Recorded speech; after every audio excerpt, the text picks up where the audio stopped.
안녕하세요. 블러썸 학교법정 박상수 변호사입니다. 오늘도 학교폭력의 사례를 중심으로 학교폭력의 유형과 대응 방안에 대해서 함께 이야기 나눠보도록 하겠습니다. 강성민 변호사님 나오셨습니다. 안녕하십니까? 안녕하세요.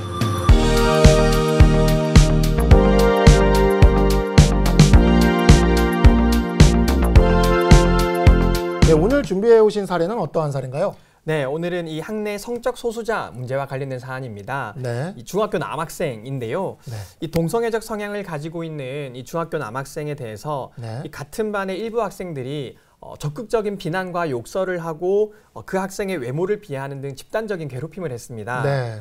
그래서 이 피해 학생이 담임 교사와 상담을 할 때 좀 이런 괴롭힘으로 인한 답답함을 토로를 했고 네. 상담 교사와의 상담에서도 좀 소외감과 외로움을 토로를 했었습니다. 네. 그런데 그 이후에 유일한 친구와의 사이까지 좀 틀어지게 되면서 이 피해 네. 학생의 우울증이 좀 심화가 되었고요. 이에 대해서 담임 선생님에게 종종 괴로움을 호소를 했지만 이제 결국 해결이 되지 않았고 네. 결국 이 피해 학생은 일요일에 가출을 해서 등교를 하지 않고 네. 다음날 밤 10시경에 자신의 집 지하실에서 자살을 한 사건입니다. 아, 다시 또 학교 폭력으로 인하여 자살이 발생한 사안이군요. 이 성적 소수자 문제 같은 경우에는 사실 학교 밖의 사회에서도 여전히 그 편견이나 차별이 존재를 해서 성적 소수자 분들이 굉장히 고통을 받고 있는데 학교 아니었으면 더 좀 심각했을 거라는 생각이 드는데요. 네, 맞습니다. 이게 자신이 성적 소수자인 게 이제 커밍아웃이 되게 되면은 네. 주변으로부터 굉장히 큰 놀림이나 괴롭힘을 당할 수 있기 때문에 네네. 특히 오늘 같은 이 피해 학생도 좀 우울증에 이를 정도로 좀 고통을 받았던 것으로 보여집니다. 아, 이렇게 피해 학생을 죽음까지 내몬 사람들에 대한 처벌이 이루어졌나요? 이 해당 사건으로는 실제로 형사적 처벌은 이루어지지는 않았습니다. 네. 그렇지만 이 피해 학생의 부모가 네네. 방금 말씀드렸던 것처럼 피해 학생이 지속적으로 담임 선생님께 상담을 했었잖아요. 네, 그렇습니다. 그런 것을 알고도 특별한 조치를 취하지 않았음을 이유로 이제 손해배상 청구를 했습니다. 네. 그렇다면 담임 선생님의 입장에서는 또 한편으로는 지금 사례를 들어보면 이 피해 학생이 정식으로 학교에 신고를 한 것도 아니고 이 피해 학생의 피해와 이 자살까지 이게 이루어질 수 있을 거라는 거에 대해서 담임 선생님이 충분히 예측하지 못할 수도 있었다, 이렇게도 볼 수 있을지도 모를 것 같은데 어땠나요? 그에 대해서는? 이 사건에 대해서 법원의 판단을 좀 보면은요. 네. 실제로 이 주변 친구들에 의한 비난이나 이 조롱과 같은 집단 따돌림 행위는 있었다라고 네네. 법원이 인정을 했습니다. 네. 그런데 그런 행위가 아주 빈번하게 이루어진 것은 아니고 네. 그리고 행위의 태양도 폭력적인 방법으로 이루어진 것이 아니라 그냥 단순한 조롱이나 비난 등에 의한 것이 주된 것이었기 때문에 네. 이 담임 선생님 입장에서는 이런 조롱이나 비난의 결과로 피해 학생이 자살에 이를 정도라는 것은 예측할 수 없었을 것이라고 보아서 네. 이 피해 학생의 자살에 대한 담임 선생님의 직접적인 책임은 인정하지 않았습니다. 아, 학교 폭력이라고까지 얘기하기는, 그리고 또 이게 자살로까지 이어질 거라고 기대하기는 어려운 굉장히 일상적인 어떤 따돌림이나 일상적인 조롱이나 이런 것들이 이루어졌던 것 같아요.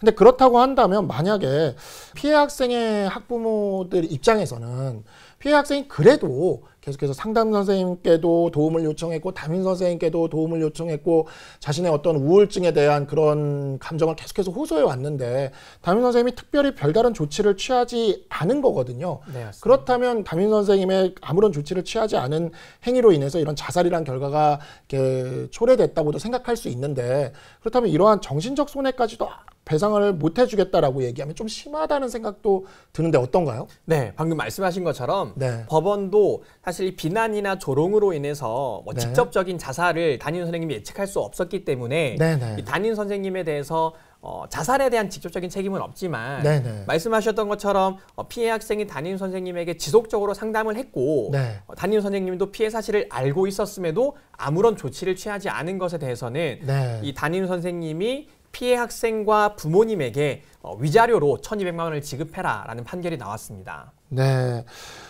위자료 1,200만 원이라 그렇게 뭐 피해 학생이 자살까지 하게 된 이런 사안에서 위자료 1,200만 원이라는 액수는 정말 좀 많이 약소하다라는 느낌까지 받게 됩니다.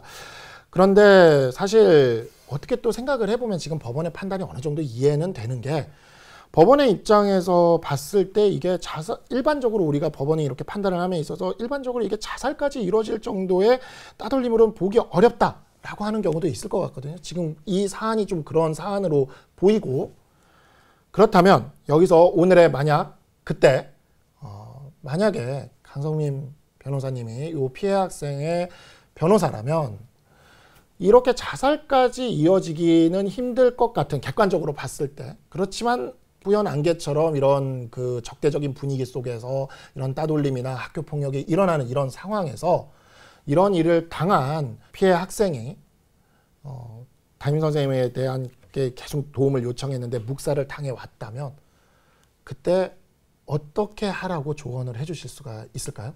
네, 이 피해 학생의 입장에서는 피해 사실이 발생했을 때 이제 즉각적으로 신고를 해야 되는데요. 네. 이제 지난 시간에 이제 피해 사실이 있을 때 담임 선생님이 대응을 해주지 않는 경우에 네. 우리가 할 수 있는 방법이 학교에 대한 서면 신고, 네. 이 상급기관인 교육청에 대한 신고, 그렇습니다. 또는 경찰청에 신고하는 방법이 있다, 이렇게 네. 말씀을 드렸었는데요.